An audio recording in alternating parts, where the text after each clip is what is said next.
எல்லோருக்கும்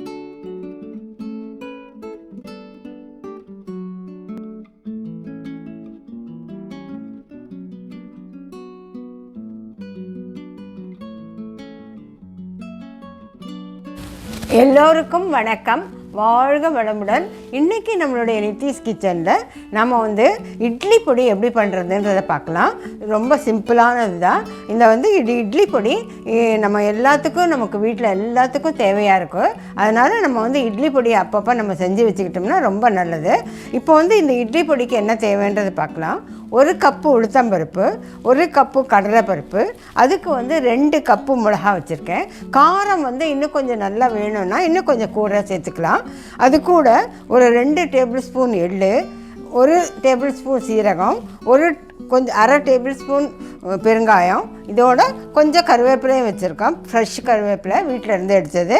இது கூட நம்ம குழந்தைங்களுக்கெல்லாம் சத்து ஏதாவது வேணும்னா முருங்கைக்கீரை, நாங்கள் முருங்கைக்கீரையை கழுவி காய வச்ச முருங்கைக்கீரை வச்சுருக்கேன். இல்லைன்னா இது கூட நம்ம வல்லாரக்கீரை கிடச்சதுன்னா போட்டுக்கலாம். அதுவும் இல்லைனாலும் கொள்ளு சேர்ந்தாலும் பண்ணாலும் போட்டுக்கலாம். இதுதான் நமக்கு இன்றைக்கி தேவையானது. இதை வச்சுட்டு நம்ம எப்படி இட்லி பொடி பண்ணலான்றதை பார்க்கலாம். நாம் முதல்ல இதை எப்படி வறுக்கலான்றதை பார்க்கலாம். வறுக்கிறது எப்படின்னா நம்ம பாண்ட்லி சூடானவுடனே போட்டுட்டு மீடியம் ஃப்ளேமில் வச்சு கைவிடாமல் கருகாமல் வறுக்கணும். கடலைப்பருப்பு போட்டுக்கலாம். முதல்ல அது கொஞ்சம் நேரம் ஆகும், அதனால் முதல்ல கடலைப்பருப்பு போட்டுக்கலாம்.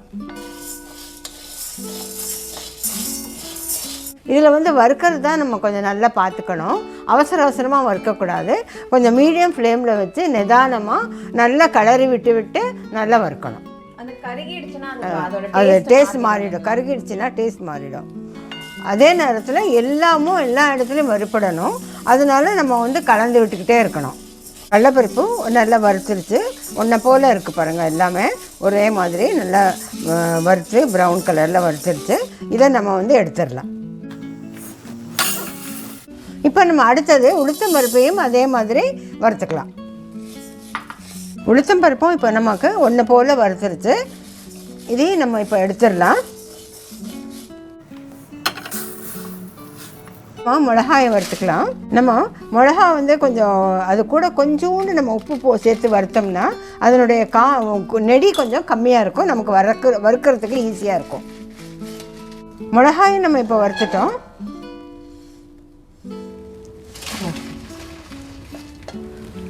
நம்ம சீரகத்தையும் வறுத்துடலாம்.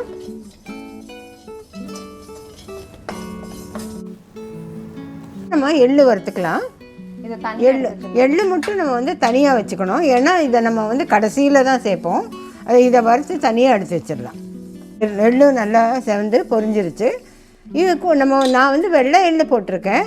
நம்ம கருப்பு எள்ளு வேணும்னாலும் சேர்த்துக்கலாம். முருங்கைக்கீரை வச்சுருக்கோம் இல்லையா, அதையும் கொஞ்சம் லேசாக சூடு பண்ணிக்கலாம்.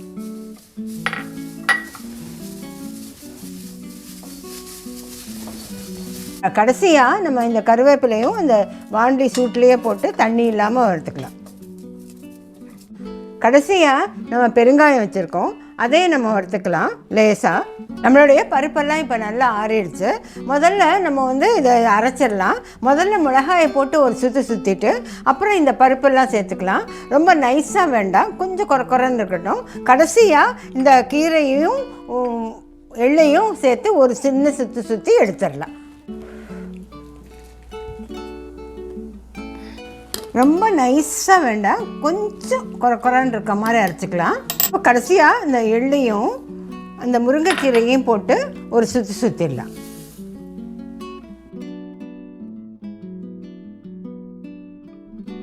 இதில் நம்ம எள்ளை கடைசியில் தான் சேர்த்துருக்கோம். கடைசியில் சேர்த்தா தான் எள்ளுடைய வாசனையும் டேஸ்ட்டும் நல்லாயிருக்கும். முதல்ல சேர்த்துட்டோம்னா எண்ணெய் வந்துடும். அதனால் நம்ம எள்ளை மட்டும் கடைசியில் தான் சேர்க்கணும். இது போல் நீங்கள் இதை செஞ்சு பார்த்துட்டு எனக்கு உங்களுடைய கருத்துக்களை சொல்லுங்கள். மீண்டும் ஒரு புது ரெசிபியோடு உங்களை சந்திக்கிறேன். அதுவரை எல்லோருக்கும் வணக்கம், வாழ்க வளமுடன்.